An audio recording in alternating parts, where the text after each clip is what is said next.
Welcome to another episode of Ancient Geeks, a podcast where two geeks of a certain age reflect back on their younger selves, discovering what is now forming the Geekiverse, the Geek Cinematic Universe, the Geek Collective, whatever you want to call it. All the geek things that have become mainstream nowadays. We were geeks before it was chic, and I'm Tom Grant. And I'm Stephen Taylor. And this episode, we're going to talk about Marvel Comics, and it's going to be really sort of another flyover episode like our fantasy and science fiction writers ones. We'll talk a bit about Marvel Comics in general, but we'll then kind of drill into who were our favorite heroes. We'll get into other characters as well later on and other eras in Marvel history, but we're mostly going to be talking about Marvel in the 60s and 70s when we were young. How old were you when you discovered comics, do you think? So originally comics probably, 5, 6, 7. I think Marvel probably a little later. Yeah. I was seriously collecting certainly by the time I was 12, 13 years old. Okay. Yeah, me, it Yeah, was and probably like eight. I think it might have been eight when I got into eight to 10 when I was yeah, into Marvel Comics. Anyway, but before we get into Marvel, yes. let's ask, what have we been doing lately? So what have you been doing lately? So That's geek related, I should say. yeah. Not what you've been doing You don't want to hear your whole life. you don't want to hear about the new hot water heater we had to have installed that I I didn't expect to do, but pay for? not our No. listeners. It's anyway. Life has actually been a little busy this week, and I haven't done a whole lot of new stuff. So I'm still going through Babylon 5. It was a B thing. Blake's 7. Yeah. A B and a number. That's fine, right? Same thing. Blah, Yeah. Blabylon 5. Blofeld 12. But so I'm still going through the first season of that and enjoying it very much. And I think I'm maybe catching some things I've only seen maybe only once before Mhm. because of the sporadic nature of having to watch it on PBS back in the day. Yeah. How about you? So aside from continuing the Sword and Sorcery revival reading that I'm doing, a lot of writers nowadays who are kind of jumping onto the Sword and Sorcery bandwagon, reading a lot of short stories about that. The thing I wanted to talk about more was the Atlas of Fantasy, which I alluded to before, Yes. and I'm holding up a copy that our Oh, you listeners have an can't. old version. I have an old version. I've got the paperback. Still old. Like all Yeah. things I own now are old, but yes. Yeah, so I pulled this out of storage along with the Atlas of Middle-earth, and it's a terrific book. It's not just the authors that we talked about, but also Right. like interestingly, going back to things like the Pilgrim's Progress Yes. and Yes. other things from from literature from a century or two ago. But it has Fritz Leiber, Edgar Rice Burroughs, Robert E. Howard's Hyborian Age maps, Middle Earth, you name it, is in here, included like Lovecraft, a map of Arkham, and so forth. It's a terrific book, and it made me ask the question, and we probably don't have the time to answer it here, but like, why is fantasy so map based? Like significantly more than science fiction. It just really struck me when I was flipping No, through the it book. is true. And the maps were always, as I think I mentioned in a previous episode, always drew me in. I think so much it's about the world building, right? The world building is so Yeah, important in fantasy. I mean, it's important in science fiction as well, but it's very place based, these epic fantasy stories. And it's yeah. nice to know where everything is. There's a lot of travel. Maybe A lot of that's travel. also travel. I don't know. Anyway, it's something worth considering. As I said, I don't think we've got the time to do it here, but There and back again, a hobbitish holiday. I know it's in the title. Yes. Um, that was your first clue. Yeah, I think it is worth examining later. Yeah, I might post the question on Reddit and see what people Yeah, have yeah. to say about it. All Come right, on let's over to get our it. Reddit page and chat with us. Yes. So let's dive into Marvel Comics. Make Let's do that. mine Marvel. Make my Make Yep, mine Marvel. that's right. So the first question we always ask is, what soundtrack that we can't afford should we have been using for this episode? Gosh, that's a great. I mean, the only music that comes to mind for Marvel, which is not what I would want, were all the ridiculous 1960s, TV show. Tony Stark makes you feel he's a cool exec with a heart of steel stuff.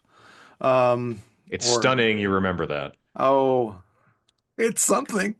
It's something. So people who haven't heard these, they're these little jingles that the cartoon producers came up with, and they're they're a different range of charming.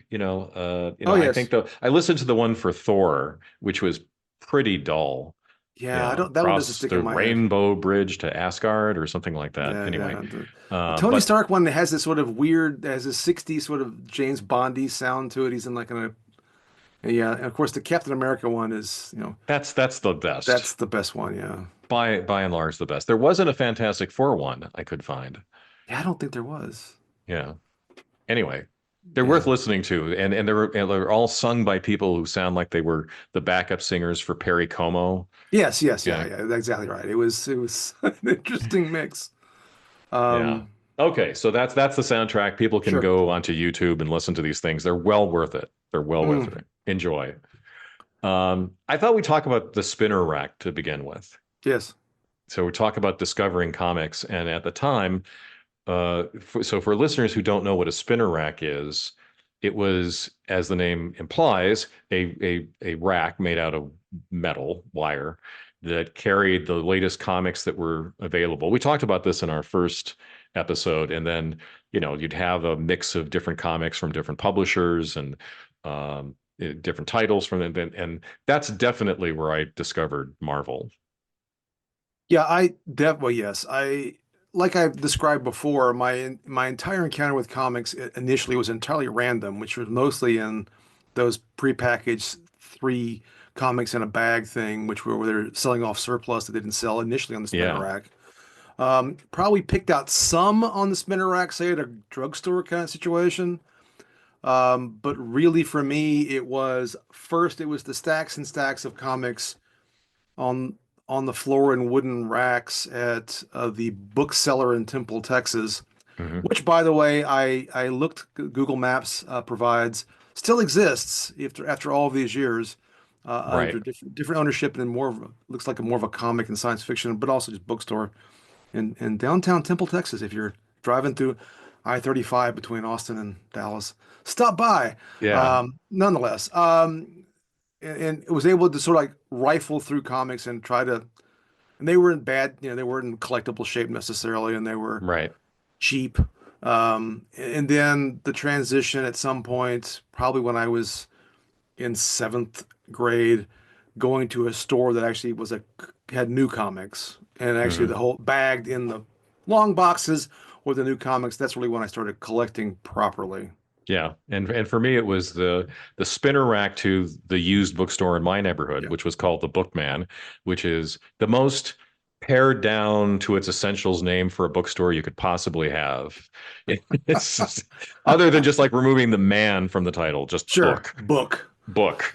Uh, but then it was the West Coast Comics Club, that I discovered because the guy who worked next to the spinner rack in the pharmacy where I got my comics. Anyway, he belonged to it and noticed that I was interested in comics, and that's kind of how I got going. Which comics, Marvel comics, were you reading first?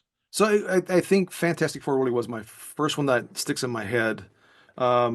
And then whatever random thing I could find. But really, Fantastic Four was the first one that I was cognizant of stories and trying to find issues and literally collect them. And then again, random things that I was finding early on. Hmm. It really was this period that was just everything was random. Yeah, It was surreptitious if I was able to get three issues in a row that all connected um, you know, until I started really buying them and looking to fill in issues. yeah. How about For you? for me, I was reading a mix of the mainstream comics at the time. So Fantastic Four, Thor, Spider-Man, Avengers, Captain America, Conan, was Hmm. a big deal at that time. And then I think the ones that were really sort of fringy, like really essentially 70s creations.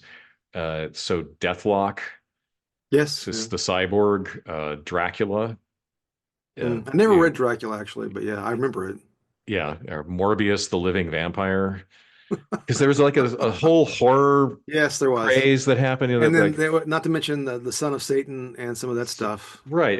Yes. So the Defenders, not just the Avengers, but the Defenders, Yes, which was kind of designed to be an oddball super yes, team. yes, yes, yes. There was one about, aliens, Martians invading Earth, like a second War of the Worlds called Killraven. Anyway, so that, some of these things have survived and prospered, some have not. So, And are really footnotes in comic history, but it was all just sort of this crazy smorgasbord of neat ideas that grabbed me and pulled me in. well, I will, yeah, I'll expand on that. So, yeah, I mean, once I started recognizing there was this wider array of characters that I didn't have to just suffer through whatever was in a particular plastic bag, it was Avengers, Iron Man. Early on, I was just kind of coming of age in terms of collecting where the Claremont Byrne run on X-Men was kind of just Hmm. petering out, actually. In fact, that was one of the first things I had to go back and try to go buy, which was a challenge when you had no money. Two things that I liked that you didn't mention, and because it was a little later. We have we haven't really talked about this too much, although some people may have figured it out, right? So we've got about a 6 year differential, and I think Yeah, I think we're both thinking in terms of elementary school to graduating high school. But so this right. pushes a lot of my deep exposure is later than yours, right? Yeah, It really is my real coming of age of comics is right around the Claremont Byrne as the sort of gold standard for comics, and the X-Men were becoming this big thing that they had not previously been. yeah, And then later, the dominance of John Byrne in Marvel, but two comics that I liked that you may not have read, I don't know, maybe which were surprisingly good. I think actually do hold up, but they're based on toys. One was Rom Space Knight, oh right. Oh yeah, I remember and the that. other one was the Micronauts. And Yeah, I had the Micronauts toys in the 70s, and that's what drew me to the comic. But the comic actually was quite good. It had very little to do with the toys, yeah, actually. Um, and unfortunately, because of licensing, they're not available on the app. Likewise with yeah, ROM. I do have them stored somewhere. And the ROM comics I thought were actually quite good. And those were some early ones that I I sort of bought when they first came out and collected and or sort of had to fill in some back issues early on. yeah, Um, those are the ones that really early on stick out in my head. And of course, over time, I started to acquire, you know, trying all different kinds of things. hmm Thor was someone that I did not really get into until Walt Simonson, which is still that's early. That's actually after you graduated from high school, so it doesn't right. quite fit your time frame. Um, I never much Captain America was boring to me for some reason. I don't know why. I tried, but I always liked the Avengers, and especially the characters you couldn't see other places like the Vision or Hawkeye, Right. uh, things like that. Yeah. So really, just to recap, I mean, our experience was, yeah, reading what was available from the spinner Mhm. rack for new issues, and then tracking down back issues and kind of hoping for the best. If Yes. you liked a character, then it was a kind of archaeology to go to used Yes. bookstores and the few comic shops that existed at the time to kind of track this stuff down. Absolutely. So like, and some of the things that became my favorites had already happened after I started collecting, like Warlock and Captain Marvel, the Jim Yeah, Starlin stuff that I mentioned in a previous episode. Those are all things I had to like find, yeah, and were not necessarily easy to find yeah. initially. No, you had to also like dig through a bunch of Archie comics, at least Yes. at the Bookman, Yes. to get And to the good at stuff. at the bookseller there was a lot of Richie Rich and Archie and Casper the Friendly Ghost or whatever all that's which I Right. did read also when I was very young. But Yeah. yeah, you had to dig. And the Gold Key comics, which I Yes. really think sometime much later in our timeline, we need to do an episode just for sheer entertainment value of the wacky Gold Key comics, especially Yeah. the like Turok, Son of Stone, and Yeah, I mostly ignored all of that stuff because I was a DC Marvel snob and then for a while just a Marvel snob. well, you were wise. Yeah, yeah. All right. I don't want to Um, get too no. off the beaten track here. Okay. So how would you characterize Marvel at that time? Like, So, a part of this is retrospective because again, I obviously as a fact as I was looking at the dates on the Fantastic Four, a lot of the stuff that was quite impressive was before I was born. yeah. Um, and then of course as they established themselves ongoing. But I think that like I said, I was initially read DC Comics, especially Batman, Superman, and then Justice League. Another early favorite of mine was Firestorm. Hmm. But I, when I started collecting, the focus became entirely Marvel Comics. And I think that part of the reason, for me at least, either from looking at the origins of all this, which part of me was always trying to do the, quote unquote research into the past, if I could find any kind of reprints or try to understand where this stuff came from. But Marvel, I mean, calling any comic book serious is perhaps a bit of a bit much, but Marvel seemed like they were telling more complex stories, more developing the characters more than DC was. DC was Yeah. just more goofy, especially in the 60s, but into the 70s. We talked before about the whole, cover-driven um, Right. motif that they had, which really Yeah. continued into the 70s. Every Um, issue of Superman was a gimmick. yeah, yeah, yeah. And I was looking through some for in preparation. I mean, maybe to get ahead of myself or get ahead of both of us, but it illustrates the point. I'm gonna find my notes here. Um, when I was looking at trying to compare my comparativist penchant comes into play here, but trying to look at okay, what was when the Fantastic Four was debuting, and then the whole slew of Marvel comics did debut in the 60s. Hmm. What was going on in Marvel at the time? I mean, DC at the time. Um, One thing, this part I don't have a full accounting of, but there appeared to be a lot more reprints in the 60s in the DC comics. Hmm. They were often reprinting. I guess it makes sense if you think you're selling to kids, and this is all subjective, so this is all surmise on my part. I haven't done deep research on this, but I guess if you assume you're selling to kids, and the old kids have all gotten old, why not just reprint the stories you published in the 50s and 40s because they Right. haven't seen them? Hmm. But let's see. This is where's my list? Here we go. So this is like right around the same time that the Fantastic Four is debuting and Spider-Man and all these other and the Hmm. Hulk and all these characters have become classics. And you're experiencing Doctor Doom and Namor and the Skrulls and all this cool stuff. Here's some Detective Comics from the early 1962. The Prey of the Alien Hunters. There's always explanation points. It's a crazy Yeah. cover, but I like this one. The Bizarre Polka Dot Man. So that sounds Hmm. very exciting, right? Yeah. The Target of the Alien Z-Ray. Who wouldn't want Okay. enough Z-Ray? Yeah. Or Batman and the Mystery of the Mardi Gras Murders and the Mystery of the $1 Million Treasure Hunt. And so I'm just like this is quite the contrast, right? With Right. what's Yeah. going on with Marvel at the time. It is again, they're all aimed at kids, and some of it's still goofy, and some of there are a couple of issues, especially the first year of the Fantastic Four that are very much cleaving to those monster comics that Jack Kirby had drawn back Yeah. in the 50s. But it was just they were more substantive stories, more interesting stories Yeah.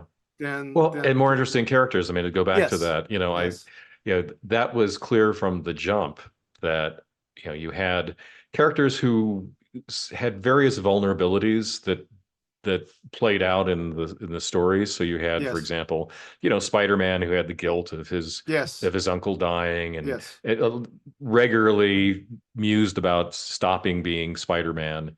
Why am I this kid doing this? right, right, right. Especially since nobody appreciates me. In fact, there's the newspaper editor who's whipping up hatred of me all the time in the op-ed page. Those Hitler mustaches, man, you got to watch out for those You got to guys. watch out for those. Or the Thing in Fantastic Four, Yes, someone who was really unhappy with what fate had handed him. The Hulk, the Bruce Banner's horror over yes, what he had become. Anyway, so there was more character there than certainly at DC yes. at the time, and it kind of those threads played out throughout the runs of these issues. Well, I mean, you take the Fantastic Four, the fact that that their identities were not secret Right. was a nice change of pace because there's a there's a bizarre obsession to the point really of being ludicrous in DC Comics, especially in the 50s and Hmm. 60s, about, oh my God, someone's going to discover my secret identity, and it's all going to be like, I don't know, who cares? But Yeah. um, it became this trope beyond just, I don't, a really useful story element.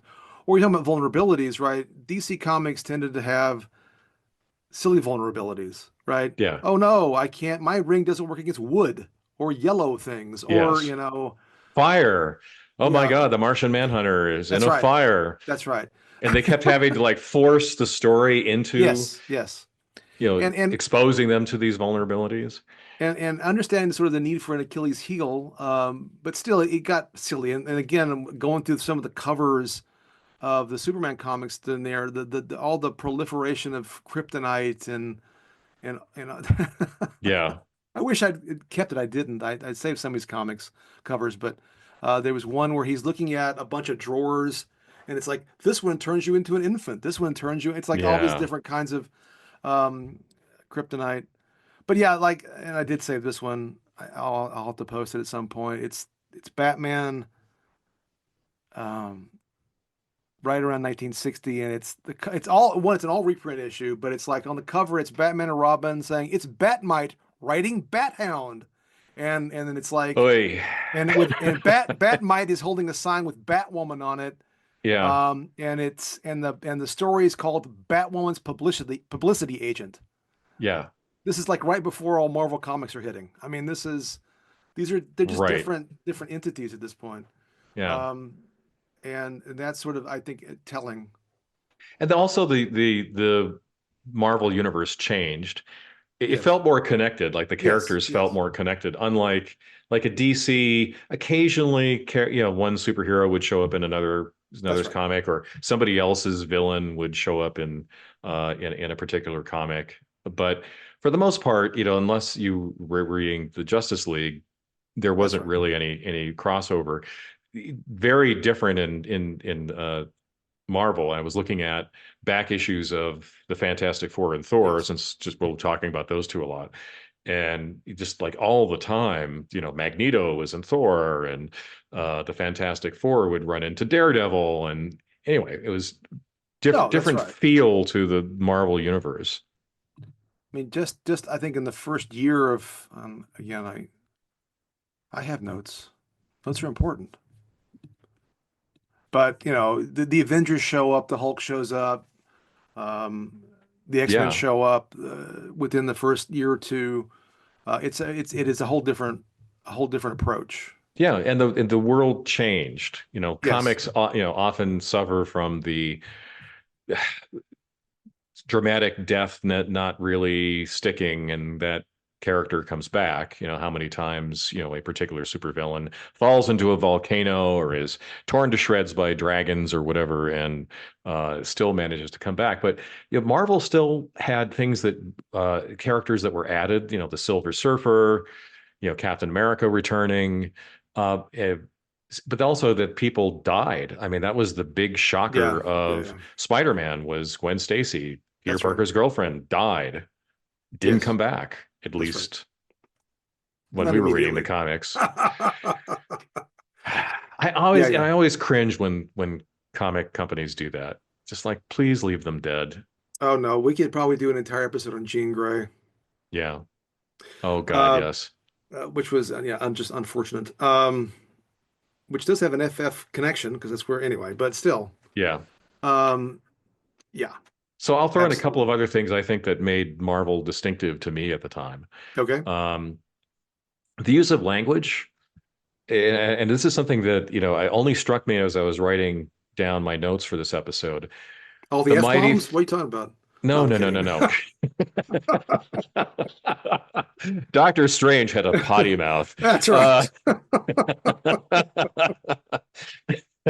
by the rings of effing Ragador. Uh, it was the Mighty Thor, the Fantastic Four, the Amazing Spider-Man. The adjectives, also some of the Yes, titles of the yes, books: Tales to Astonish, Tales of yes, Suspense. yes. Um, the letters pages, sort of like the first social Right, media around comics, which right. were so Marvel used to, for those who don't know this, Marvel used to run the letters page in every comic, and people would write in, and they were really serious what they were saying. It wasn't Oh just, yeah, gee, Mr. Kirby, I really love the Fantastic Four. They were like offering critiques of it, what they liked or didn't like about, it was always like a couple of issues behind. Like you'd be reading yeah. the That's letters. right. The letters were talking about a couple of issues ago, and some of those people actually went on, who were writing in, went on to become writers and artists at That's Marvel. right. That's right. Um, the other things I would say that Marvel also did a good job, I thought, of making special issues, so that like there were like built-in sort of events, like there would be annuals for the Fantastic Four or other books, or there were giant-sized issues that were intended to be something special. I think DC, like the ones you were talking about, the reprints, there were these big issues of Yes. comics, but they were just all these reprints of old stories instead of something new and amazing, like the marriage of Reed Richards and Sue Storm. To your point, right? And to call back one that I mentioned, it was shocking to me from a modern, I mean, not modern, I mean, an ancient, right? Comic reader, though, Hmm. that February 1962, Detective Comics number 300, and Yeah, the story is The Bizarre Polka Dot Man. I know. It's like, doesn't it didn't matter that it was 300. Now, I wonder, I don't know, but it wouldn't surprise me if Marvel is the one that started doing this, you know, 50th issue, 100th Right. issue special story, which was totally a hallmark of comics throughout the entire time that we've collected, Yeah. but clearly in the 1960s was not the case. Didn't matter. No, it was just another issue. Right. So So the yeah, last thing I wanted to say was I think Marvel, even more than DC, made me appreciate the value of people with different artistic styles yes, drawing the yes, comics. So we talked about Neil Adams when we were talking about Batman a few episodes ago, but so in the time that we're talking about, the 60s and 70s, there was this enormous uh, stable of talent at Marvel, of artists with very distinctive styles. So you had Jack Kirby, which I kind of want us to talk a lot about Jack Kirby as an yes, artist. Um, Steve yes. Ditko, John Romita, John Buscema, his brother Sal, who I didn't like as much. And actually, like when Kirby disengaged from both the Fantastic Four and Thor, Hmm. which we'll be talking about. Hint. Yes. That those are our two foci of comics that we really loved. They brought in John Buscema to be the artist, and he not only like had a very different visual style, like he didn't draw characters quite the same way, Right. but he also had a much more kinetic way of drawing people who were fighting or running or flying Right. or whatever. Right. And it just made me feel like, wow, who the artist is does make a gigantic difference for my enjoyment of these comics. Yeah. So I mean, I that's so it was an intuitive, if not just simply obvious thing that I learned early on collecting Marvel comics in particular, that different artists could be very, very different. Hmm. And therefore it was sometimes a reason, right, to buy a comic book that, well, Jackson Geis is doing the art and I really like him, or Bill Sienkiewicz or John Byrne, whomever. Right. Um, and also the writers too. The writers mattered quite clearly, Hmm. right? Um, and I didn't fully grasp the degree to which that was not the case with DC during the era we're talking about in quite the same way until I was much older and then reading the apps and being able to compare and think about and look at things I hadn't read fully.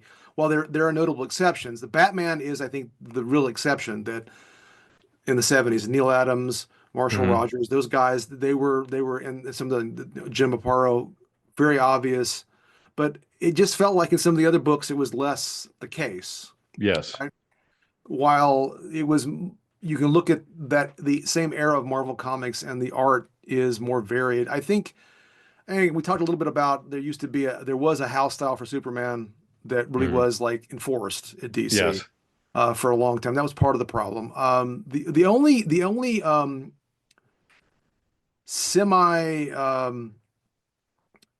analogy that I think I find in the Marvel universe, I don't know how much of it was on purpose and how much it was just that artist, but Joe Sennett had a way of inking people that made a lot of the art look similar, right? Yes. It Yes. was so that there is some, whether it's, you know, you can look at some early Fantastic Four after Kirby leaves, and like George Perez does some of it, and the thing in particular looked the same no matter who was doing it until John Byrne came along. But even Hmm. some of Byrne's earlier work on Fantastic Four, his art style was somewhat obscured by the inking, and also really even that mattered, right? Right. Learning as a kid, it was always fun to look and see who wrote the book, who penciled the book, who Yeah. inked the book, because it mattered as to what it looked like, rather substantially. Exactly. Yeah. In a way Uh, that I don't DC did some of, but it didn't seem as prominent. And maybe that's just my, sampling error. But yeah. anyway, I mean, there was like the very distinct artwork of Gil Kane at DC. Um, so yes, there was some of it, but it just it struck me more at Marvel, no, I think, Like Gene Colan, like that was yeah, it somebody is. you could not mistake. Well, you take the two big names from the beginning, right? The Hmm. Kirby and Ditko could not be more different, Yeah. and it really and on flagship books, right? In a way Hmm. that didn't seem as prominent.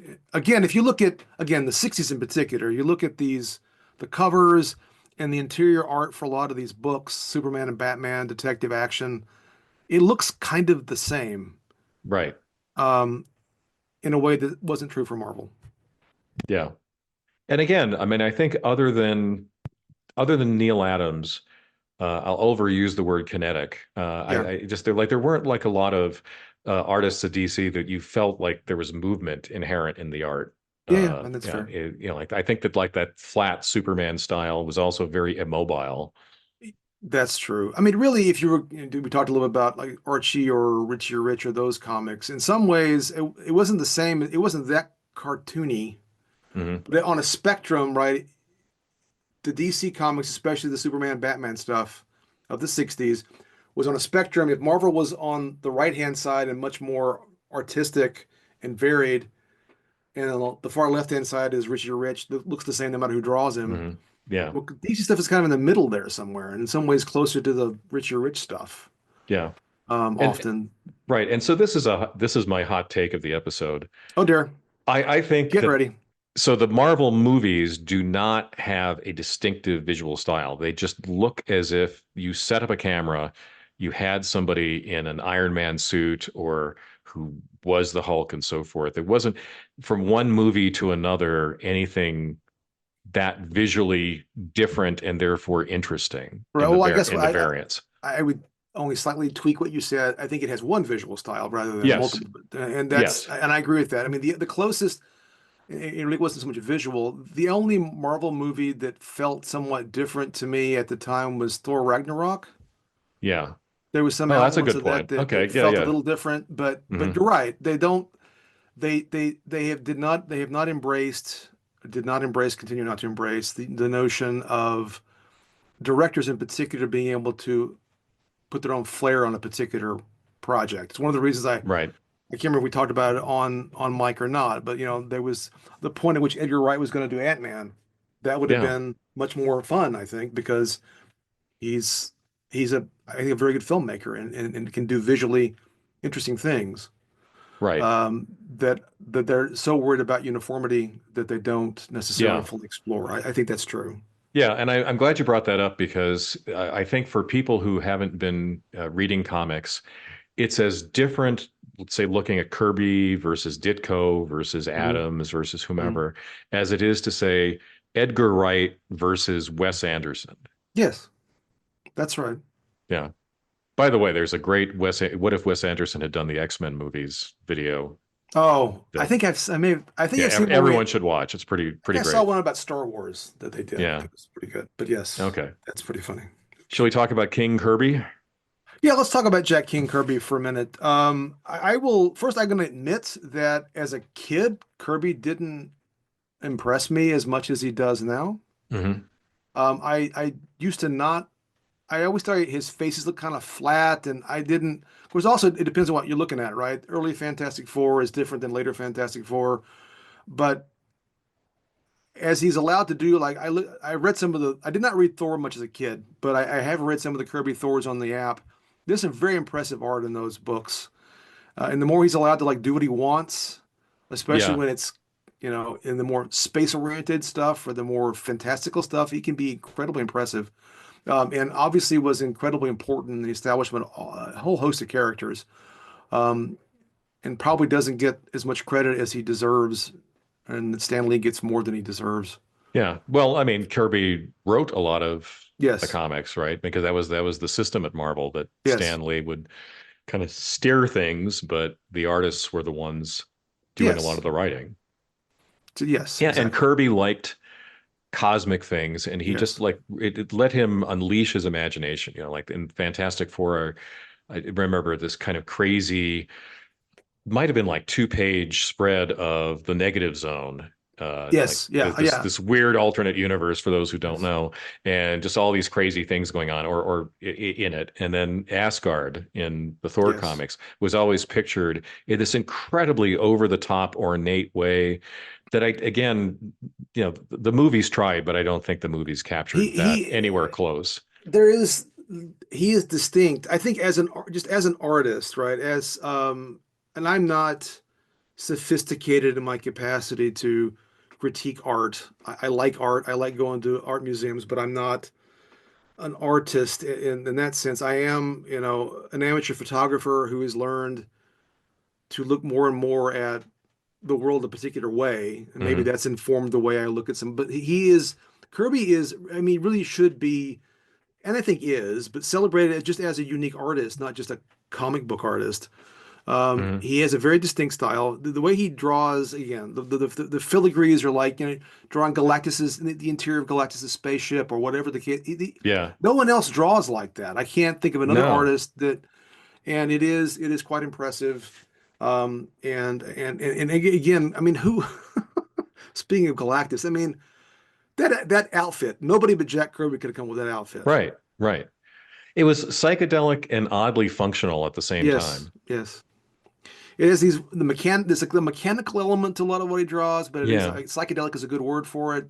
There's also he does do some of his clip art stuff Yeah. that's interesting. But even like to take a side trip into DC, and which we've mentioned in passing before, Hmm. I read his run on the Jimmy Olsen book, and even that is visually very appealing and very Yeah. interesting and different in a way that I was unaware of because that was before my time, I think, or I never would have wanted to read Jimmy Olsen when I was a kid, really, to be honest. Yeah. But And it was odd that an artist, had started out, drawing Captain America and these monster books that we alluded to before, yes, kind of finally got free reign to go completely crazy. yes, And, he really shined when he was doing things that were mythological or cosmic. That was his best milieu. yes, I concur. I And concur. I really am still shocked that they, meaning Marvel, assigned Vince Colletta to him as an inker. I think that's where I got the feeling that inkers really matter on Oh, comics yes, as well, because yes. Vince Colletta was not good No, and no, he and was not. really kind of drained his art a lot with this sort of weird, scratchy style of Yeah, inking uh, the pencils. Stan yeah, it was Lee, kind of muddy. yes. What about Stan Yeah. Lee? And since we mentioned Kirby, what about Stan Lee? I mean, How did you understand Stan Lee when you first got into Marvel so as comics? a kid, right, I understood Stan Lee as the sort of godfather mastermind of all Marvel comics, Hmm. just only the way that he portrayed himself. How Right. about yourself? Yeah, he was sort of like an avuncular presence Mm. in Marvel. It seemed, or like an MC at times. Well, speaking Uh, of the letters page, right, he would be on the letters page and like yeah, Stan's soapbox and all that kind of stuff. yeah. So I think he was setting the tone maybe for Marvel at the time that I got interested in it. And as you said, he kind of positioned himself quite unfairly as the mastermind of Yes, everything yes. Marvel.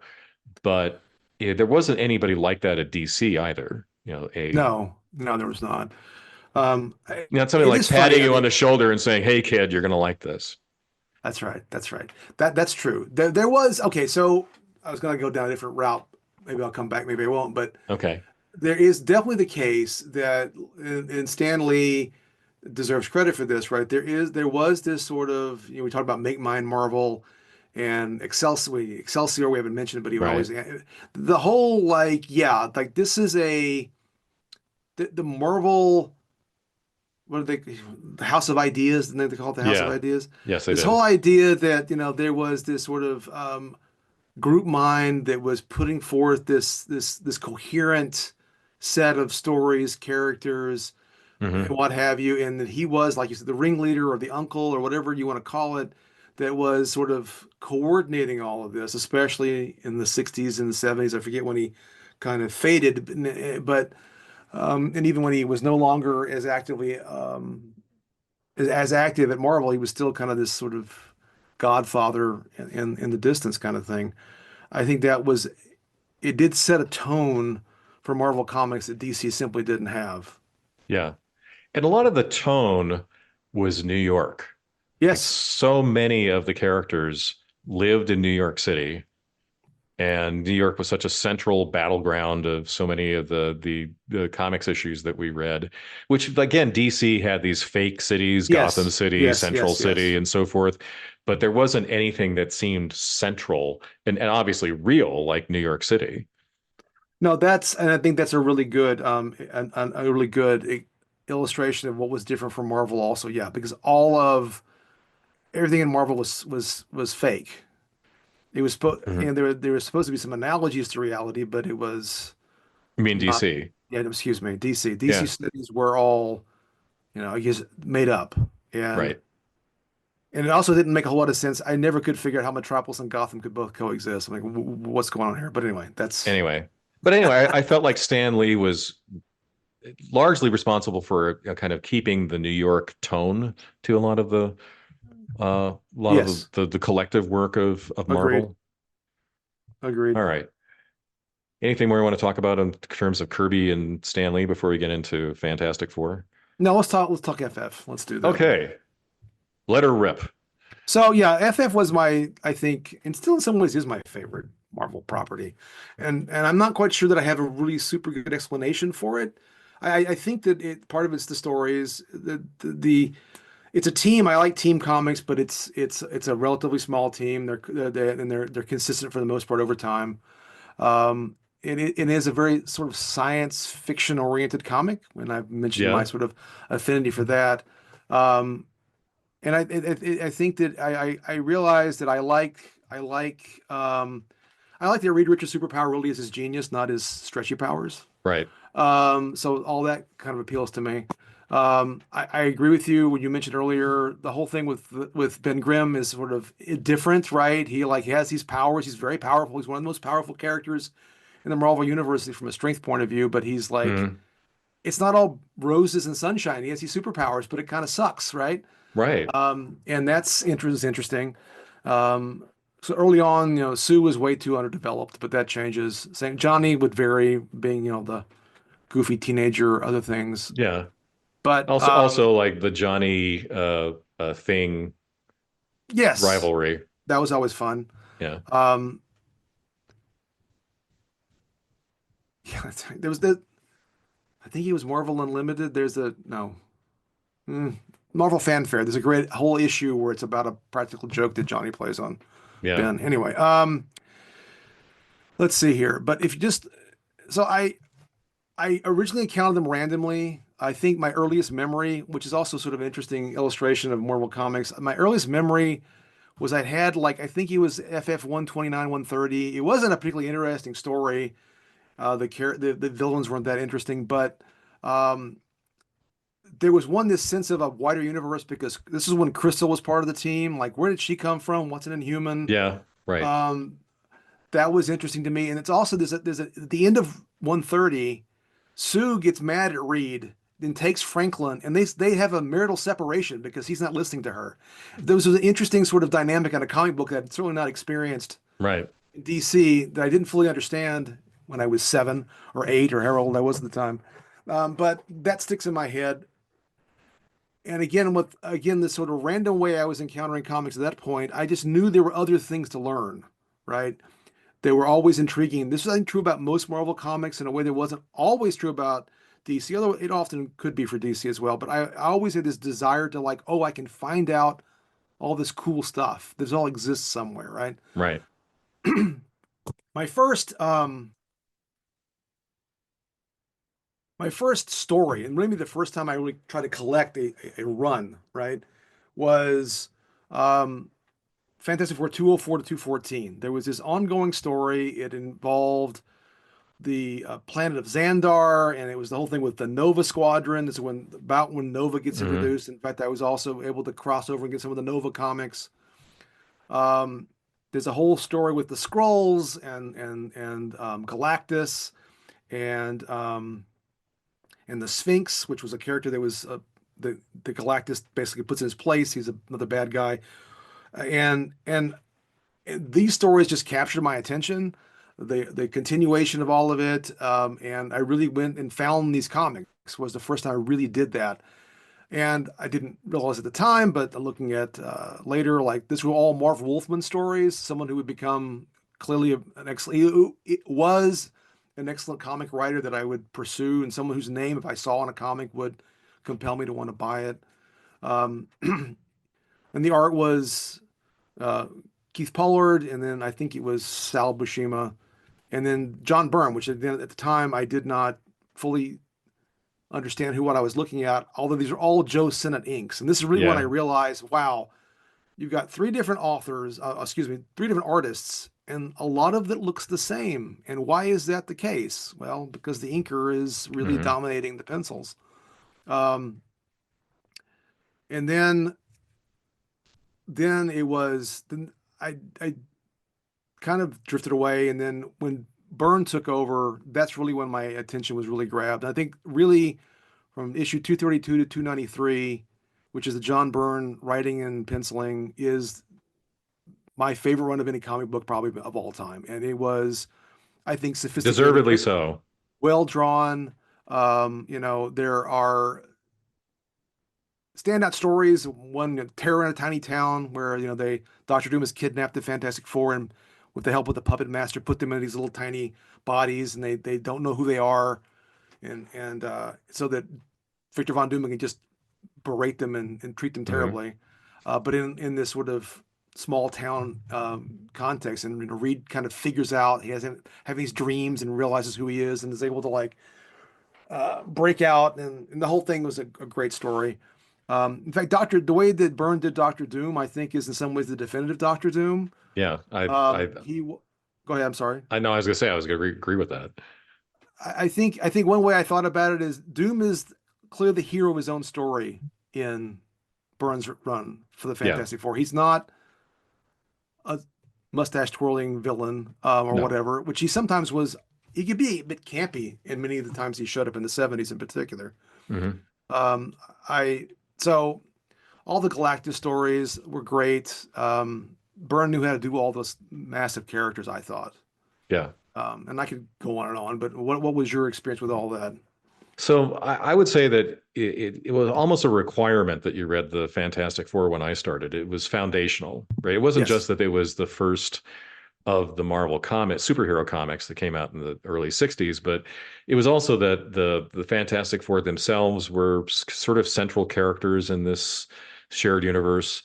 Doctor Doom was pushed as the ultimate Marvel villain, yes, and he had such an interesting story of how he became Doctor Doom, and he was, somebody who ran a whole country. He wasn't right. just some That's right. schmo. His hair got blown off um, in an experiment. that's right, exactly. There was an experiment in the lab, and he got superpowers. It was hard to understate in hindsight how crazily imaginative Yes, the early Fantastic Four was, and I'm thinking like up like through the first 100 issues. yes, So you had the you mentioned the Inhumans. There's this Hmm. whole hidden country of people who have superpowers, and there's these sort of intrigue going on in their borders, and they're led by a guy who's mute because if he would talk, it would like shatter the world. Yes, The Galactus and the Silver Surfer. Oh, there's this guy who comes to eat your world, and that's right. he, kind of announces he's coming with this person who's like covered in metal and flying on a surfboard. I the Black Panther and Wakanda. I mean, Yes, there's all these just absolutely zany but really fun ideas. And the villains, I would say, they weren't like most of the DC villains, which were just thieves with a right. shtick. That's right. Instead, That's right. right. That's Yeah, right. instead, these were characters with an agenda, right? So Doctor Doom wanted to humiliate the Fantastic Four because Yes. of the backstory between him and Reed Well, I mean, Richards.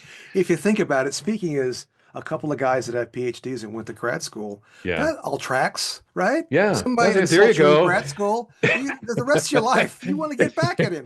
It So warps you. It definitely warps oh, you. there's no doubt. Yes. Yeah, so there were, the Skrulls, kind of wanted to be this secret invasion army. Galactus, who again, was the consumer of worlds, a Yes. kind of one man apocalypse.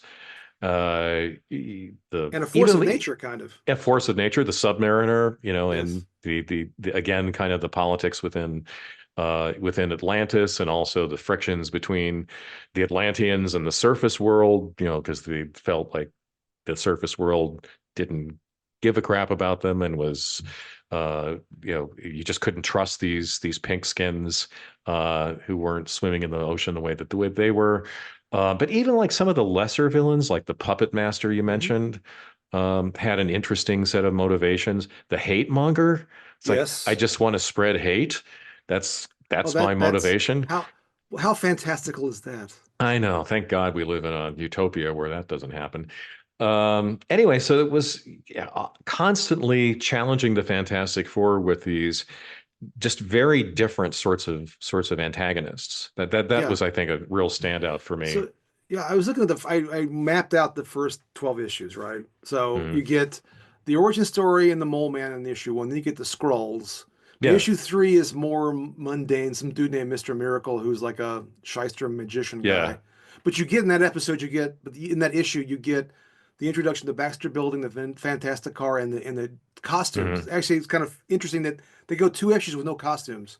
right, Um, then you get Namor, who is again a callback to a previous comic era. And of course, Namor is interesting as a character, especially is done here because he was a hero, but then he was, um, and then he my light went out. But oh well. yeah. By He the way, was a you hero. say Namor, I say Namor. Now that guy, That guy. um, I don't think any of them's right, but the as long as sub you don't say Submariner. submariner.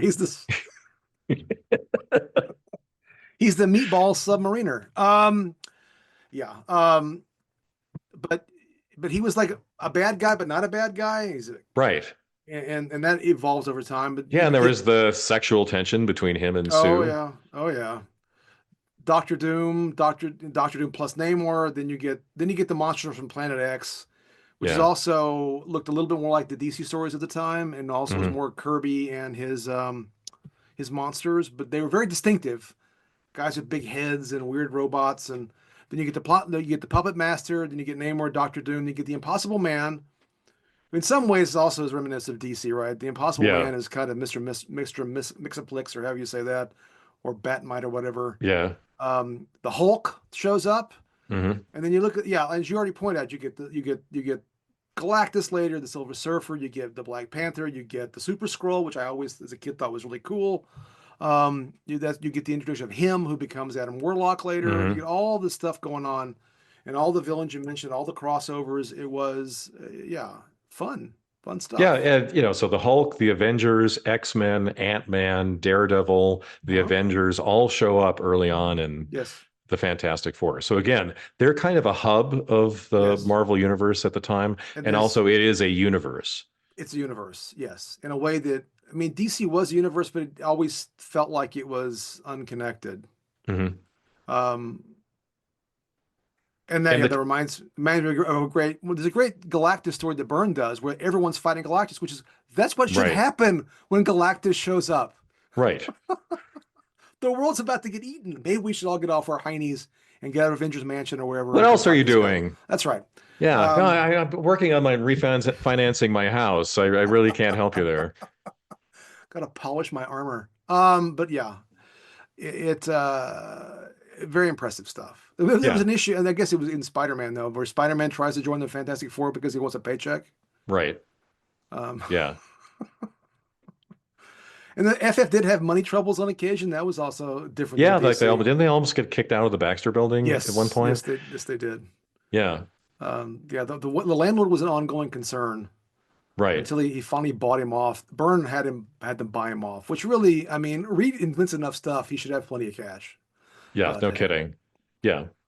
And but again, I think it's proper to underline the team dynamics. Yes, You know, these are characters who were very distinct. It wasn't just, all very well-meaning, upright people. They were, like the playful kid, the yes, tortured gargoyle, the kind yes, of occasionally almost on the spectrum super genius, yes. and then Sue, which again they didn't develop No, initially. Sue was pretty not much going on there early on, Yeah, and Byrne is the one that sort of again evolved Sue in ways that had not been done yeah. previous. Little too much swooning whenever the Submariner was around. Lots of swooning with the Submariner. Yeah, There's some swooning with Black Panther too. yeah. Oh, that's right. Um, That's right. And then they had the first black superhero, mhm. the Black Panther. Yes, And Wakanda was what you saw in the movies, was yes, this again kind of hidden country that had this kind of high technology edge. and lots of Uh, Kirby-esque filigrees. yes, and a what's it that they exploited, vibranium. And Yes, all right, the other couple of things I want to mention about the FF, I would say that they made the cosmic feel normal. yes, yeah, Yeah, it just didn't seem like it was kind of hard to justify a lot of the things that they were doing, like going to an alternate universe or stopping Galactus from eating the world, or dealing with the Kree, yes, another star spanning empire. And speaking of star spanning, I think one of the other things at the time that I was reading Fantastic Four, which was considered sort of special, was the Silver Surfer comic. yes. That's right. It was hard to get back issues of it. Yes, It was in high demand. And when I finally did track down some issues, I thought, yeah, I get it. This was really well written. Because yes, the Silver Surfer was this character that, again, kind of became um, one of the more troubled characters. He was helping Galactus originally, and then he turned on him in the first Galactus stories, and then he got trapped on Earth, which he was constantly trying to get out of Earth, and then he finally did in this comic series, and it was just really good. What can I say? no, it was really, really good. No, Yeah, and yeah, you're right. There was this sort of feeling of some scarcity on some of this stuff at the time, yeah. which one of the great sins of Marvel, and I guess of DC too, was doing away with scarcity in the 90s. But anyway, that's a different problem. Oh well. Yes. All right. Any more thoughts on the Fantastic Four? No, I think the only thing I will say, but maybe we'll reserve for another time, is gosh, I hope they finally figure out how to make a good movie out of this because the ones they've made have not been good. Yeah. And I really resent people picking in the movie apart before we've seen any of it. Oh, yeah. We gotta wait and see. Yeah, just like hold your proverbial horses here. Let's see. Like, oh, the thing doesn't look Right. like That's right. rocky enough. Come on. All right, on to Thor. So when I discovered Thor, I just really felt like in my short time that I've been reading comics, I'd never really read anything quite like it. My young self said, "Hold on, he's a god. He's a god of a pantheon that I don't really have any familiarity with at that time. So they're really interesting characters in and of themselves, that they're rooted in mythology of the real world. Well, not mythology, the real world in the sense they were real. Right. Anyway, you know what I'm talking about. Sure. You know what I'm talking about. With even like occasional crossovers with the Greek gods. And so he's got this hammer and he can fly around by spinning the hammer around really fast and flying, which I'm trying to like recreate my 8-year old mindset here. And I'm sure that whatever I read first for Thor was an issue that was Asgard based, or primarily about, let's say, Thor and Loki going after each other. Um, and so that really got me going to the point where I definitely was digging as hard as I could through all the back issues to find the old stuff, knowing that's where I was going to find out where all this came from. All the kind of the interesting villains like Loki and uh, the Executioner and the Enchantress and so forth. All these things that all these characters that were in the mythology or were added to the Thor version of the mythology. And it was also pretty clear that the the comics under Kirby moved away from the more mundane threats. So originally, Thor was this character who kind of had this other personality he would get revert to either Right. voluntarily or if he were separated from his hammer for too long. And Don Blake was this doctor, and he was sort of a really just a cardboard cutout of a character. There wasn't really much Yes. there. Um, And then at some point, Kirby clearly decided to abandon that. There was very little Don Blake in the issues, like in the from 130 on. And I thought that was great, and I loved the back issues that I found because there was so much about the mythological aspects of the Thor comics. There's a weird monster villain Mangog who wants to start Ragnarok, the end of the universe, and there's this Odin sword that they're all protecting to kind of keep that from happening. Because if the Odin sword gets drawn, then that's it for all of us. Though why the Odin sword exists in the first place, if somebody can pull it and do that, that's a good question to ask. But anyway, it absolutely enchanted me what I was reading in Thor. And again, it was so different from everything else in comics at the time. So what roughly when do you think in the run you encountered it? Was Kirby still doing the art at the time? No, Kirby was gone. So it was, Okay. I think, probably like John Buscema, Rich Buckler. When I first bought it off the comic racks, I think those were the artists who were doing the comics around then. I didn't try to track down exactly what might have been the first issue, but it was pretty clear when I started looking at the back issues that I, Kirby was pretty amazing. I'd seen some of the Fantastic Four comics for that Kirby had done, but again, I was kind of more focused on Thor as my first real love of a character. And boy, howdy, did you see how amazing Kirby's art could be from those back issues of Thor? Yeah, I so as I think I said in passing, I didn't really read Thor as a kid. I don't know really why I didn't read Thor as a kid. I think my first exposure to Thor I know was in the Origins of Marvel Comics trade paperback where it had his origin story in it, which Yeah. didn't really do it for me. Yeah, Don Blake never did it for me. Um, in fact, I was looking briefly at some stuff yesterday in preparation for this discussion, and I meant to look this up. You can tell me, you know better than I do. So it was never clear to me if Don Blake actually was Thor, if he took on the persona of Thor. It seems like in different comics it wasn't always the same. What was the case? Well, I think if I remember correctly, later they said Don Blake was just a creation of Odin's meant to kind of humble Thor. But Yeah, like in yeah. the origin, it was Don Blake finds Yeah, dude finds a Mjolnir. stick. Yeah. Yeah, and anyway, whoever has this has, Yes. has the power of Thor. It was it's almost like a DC like origin. It's sort of like Yes. Green Yes. Lantern, Hal Jordan finding Abin Finds a Sur and ring. getting the ring. Yeah, I think that's true. I mean, I was reading again, like the very first, I looked at the first Simonson issue and also the Hmm. issue before he took over. And the issue before he took over, which is mostly Sif lamenting that Thor will not go back to Asgard and wants to stay on Midgard, the whole issue, which was Yeah. that in some ways was my memory of Thor boring. Um, Yeah.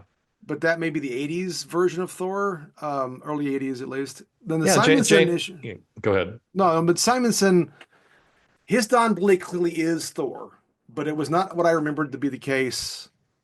Because when Beta Ray Bill takes Mjolnir and gets taken away by Odin in that issue, Right. um, Don Blake now without his cane is like, Father, why have you forsaken me?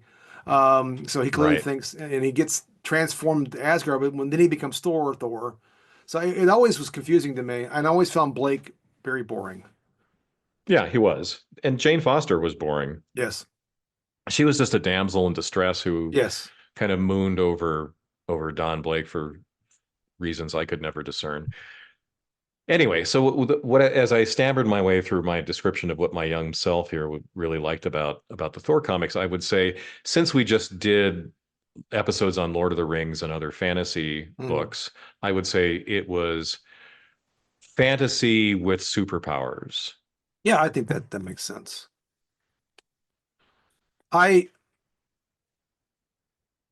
in Just looking at that, it now, it strikes me something that I would have been appealing to me, but for some reason just didn't. I didn't find the right issues, I guess, to spark my imagination. well, who knows why something catches Yeah, you and something else doesn't, like yeah, later on, I really started to appreciate Daredevil more. right. And it wasn't just because of Frank Miller, but who did a lot of, if you don't, listeners don't know that, did a lot of the Daredevil issues that are considered classics. But Yes, this is what grabbed me at the time. And what also was interesting were again the tensions. Like we talked about the tensions in the Fantastic Four. yes, Really, like the big tensions for Thor were with his brother, yes. uh, who hated him just because he was Thor practically, and there wasn't a lot of the backstory necessarily about him being a child of the giants. Just that he just was a really nasty person who resented all the glory that his brother got. And then even more importantly, I think, was the tension with Thor's father, Odin. Hmm. Like he really did genuinely have dad issues. And his dad, to be fair, was a dick. He was a real jerk. Yeah, Uh, and his sort of pompous blowhard dad who was constantly trying to say you don't appreciate who you are or who I am or what your obligations are and so forth. You're always worrying too much about these people, these mundanes, these mortals down on Midgard.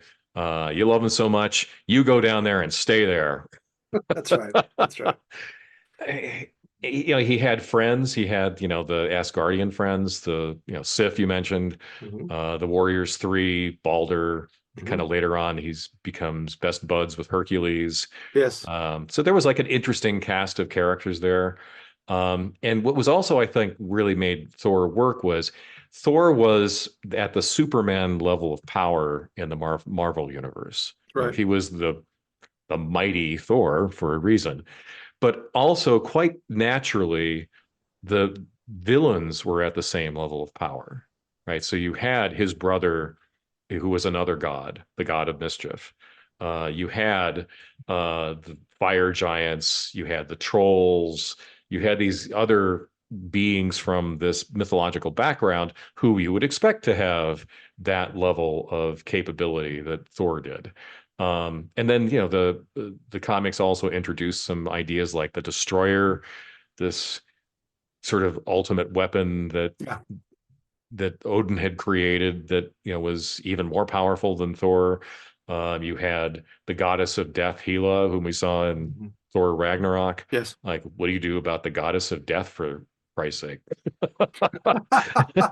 She's the He had goddess of that, death. and the headgear The was headgear, something the else. awesome headgear. God, Kirby loved the awesome headgear. Yes, he did.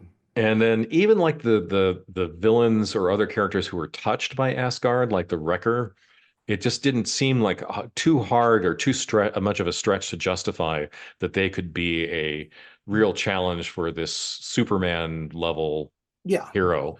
Well, and the thing that I really, and I have even before we started doing this, I had gone back and read some of the Kirby issues, um because it does.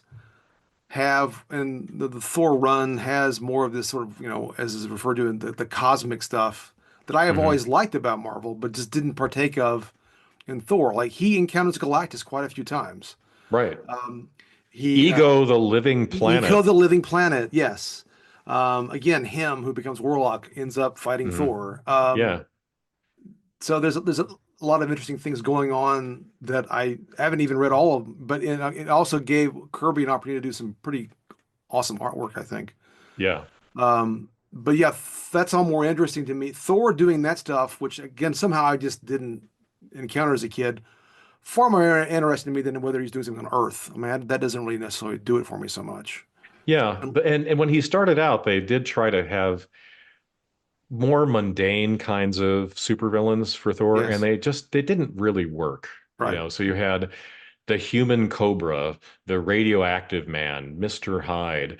They had a couple that were kind of wacky, like Ray Gargoyle, who could turn people to stone, Yes, and the absorbing man, which by touching Thor's hammer could absorb basically the properties of the hammer. So okay, that was a gimmick in order to get him to be a threat for Thor, but it was definitely, I think, better when Kirby decided, let's leave that behind as much as possible. Go off into space or go off yes, into Asgard, and let's do the big cosmic tableau stories. exactly, exactly. All right. That's all I've got to say about Thor. How about some other questions? So now that we've done both, a couple of big DC titles and now two Marvel titles, did you consider yourself more of a Marvel Comics person at the time? Oh, at the time, no. When I really considered myself a comic collector, I was exclusively a Marvel reader at that point. Hmm. And so I didn't even bother to look, and maybe it's part of why I overlooked some things, but I didn't even really look at DC Comics at the comic shop. I was only getting Marvel titles. Yeah. How about yourself? Yeah, I was, I think, neither favored. And it always kind of struck me as, like people would try to whip up a controversy where Sure. one didn't existed, like who was better, and Mac it's versus like, PC.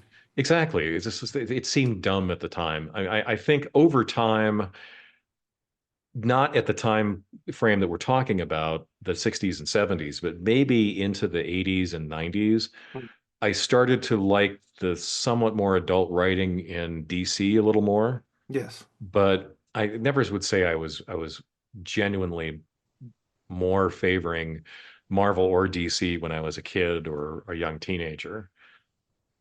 Yeah, so definitely I would say from like, 11, 12, 13 until well, for the first several years I was collecting. And again, all this Hmm. time at the time seemed like a vast amount of time, but if I really parse Right. it out, we're talking about not that much time because really by the mid 80s, I that's when, when I started reading the Teen Titans with the Marv Wolfman, George Perez stuff, which to me was more like what I was experiencing with Marvel comics at the time. Hmm. Again, sort of artist driven, writer driven Right. stuff. And then the Renaissance of Batman, Crisis on Infinite Earths, all that kind of stuff led me to read a whole lot more DC, which really is that's after you're out of high school. It's like right when I'm in high school, right before I graduate. But and then I think DC in some ways takes on the same kind of approach, right? And of course, there's a Yeah. lot of cross-pollination of authors. You mentioned in a previous episode the John Byrne Superman stuff, which I thought was great. Yeah. It was all post-crisis. Hmm. Um, so the allowing artists to do different things, the writers, all that, I think really became more significant in DC somewhere in this time period as well as they Yeah. became more like Marvel. But no, I always think I was like semi-obnoxious about it at some point. Like, oh, it's Marvel Comics. I only read Marvel Comics, but that probably only lasted a few years, to be totally honest. Okay. I would say though at the time it was probably the aspect of geek culture that I least talked about to other people who weren't comic fans. Like, so with Batman and Superman, everybody knew these characters. As we talked about, Batman, the TV show in the 60s was a big Right. phenomenon. Superman was an iconic character, even though the comics were pretty cringy at the time that I was a young comic collector. Star Trek, people watch Star Trek. It was Right. harder to explain Iron Man and Thor and the Fantastic Four and Yeah. Spider-Man to people. No, no. Maybe Spider-Man because he was on the electric company. Yeah, But in all seriousness, yeah, comics were you only talked to other people that read comics. That yeah, was that was super nerdy or geeky, depending on your appellation. That was the case, yes. right. And geeky in the sense of I felt a little embarrassed by it. Not Sure. not not not that I like lack the confidence in my own tastes, but just more. No. It's like this is not something I want to talk about to my classmates in junior high Well, school. it's like I said my grandmother all the called them funny books. Like, okay, Yes, okay. there's nothing funny about these funny books, Grandma. That's right. That's right. These are graphic This is novels. this, It's a new art form. exactly. You old bat. Exactly. Okay. So the merch question. We always ask the merch question. What merch did you have that you were most proud of? So, I mean, young, I had Mego characters that were superheroes, and both Marvel and DC, although mostly DC. I think that later, I think again, it's funny how merch is developed. Like, what did I actually have that was merch? I have a box that may be in this room with me right now of a bunch of pin back buttons of various characters, Hmm. especially the X-Men. I think all drawn by Paul Smith at the time. Yeah. I have posters um, that some of which I've kept for many years, some of which I don't have anymore. Posters were a big deal. They really weren't. I mean, action figures started somewhere in like the late 80s, early 90s, but I never bought them because I was a poor graduate student and Hmm. newly married. I know my wife would have appreciated me buying a bunch of toys, but all the stuff that I wouldn't have mind having in some cases. That's the kind of stuff that comes to mind. How about yourself? So I had a Kirby portfolio. Okay. So portfolios, for those who aren't comics fans, just basically prints that you got usually like in an envelope by a Yeah. particular artist. Like there was a really good Needle Adams one I also had. But I had a Kirby portfolio of not Thor, but basically just gods he made up. Okay. And it was a sort of ultra Kirby with a lot of the headgear and Oh, sure. weird looking chunky weapons that the gods were carrying and so forth. I really liked that. I think if anything encapsulated his imagination, it was that. The other thing which I'm ashamed to say was I had a page of Kirby art, original art, that the shame part was I sold it when I was in college because I had Mm, priorities. I was in college. yeah. I wish I'd kept it. It was my biggest Cash. seller's remorse Yeah. of all time that I got rid of that. No, yeah. I mean, it's a much smaller level, but yeah, there are a number of books that I sold because, hey, $5 is a lot of money. And I Hmm. wish I had these books now. Right. Um, I guess the other merch was to some degree, that I made mention of, were collections of trade paperbacks. Because again, you weren't going to read Fantastic Four 1, Spider-Man, or Amazing Fantasy 15 or whatever the number was. Hmm. You had to get them published somewhere in reprints, and often it Yes. was in some kind of book. So that there was some of that as well. What about merch that you wish you had? Yeah, Any thoughts on that? I mean, again, I was always a toy action figure guy, so there were things that I would have liked to have had that I didn't have. I didn't have all the characters, the Mego characters. I would have loved to have had all of those. Um, uh, and maybe even some of the stuff that was produced later that I couldn't afford to purchase. Okay. I would have picked it didn't exist at the time for child safety reasons, which is odd given the time frame and the many toys that defied child safety in their cavalier attitude towards what little kids will get up to. But Thor's hammer would have been fun to have, Oh, if there had sure. been some sort of foam rubber Thor's hammer that you could swing around. Yeah, I can see that certainly.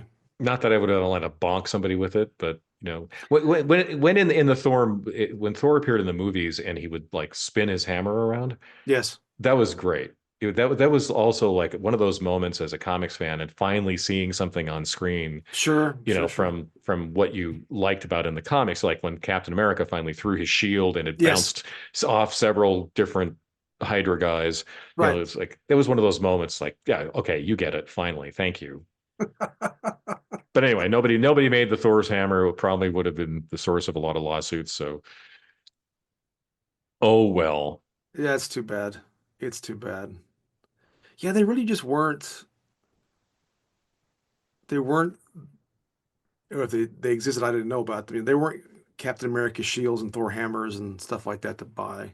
Right. And now they're everywhere. Now they're everywhere. Yes. Now they're everywhere. All right. Well, we're going to be doing other Marvel Oh, episodes, no yes. doubt, No because we've doubt. got a lot to talk about, different time periods, different characters, and so forth. But that's it's a good point to wrap up for this episode on Make Mine Marvel. Excelsior.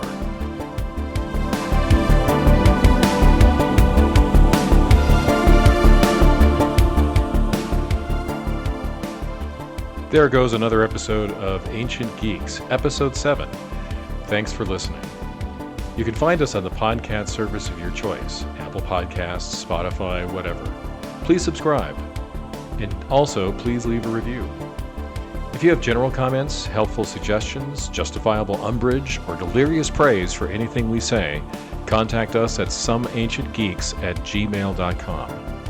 Look for us on Reddit, Facebook, Blue Sky, and other social media outlets.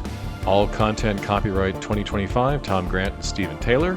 Music by Reversed Image, whom you can find on Pixabay. See you next time for our episode covering Doctor Who.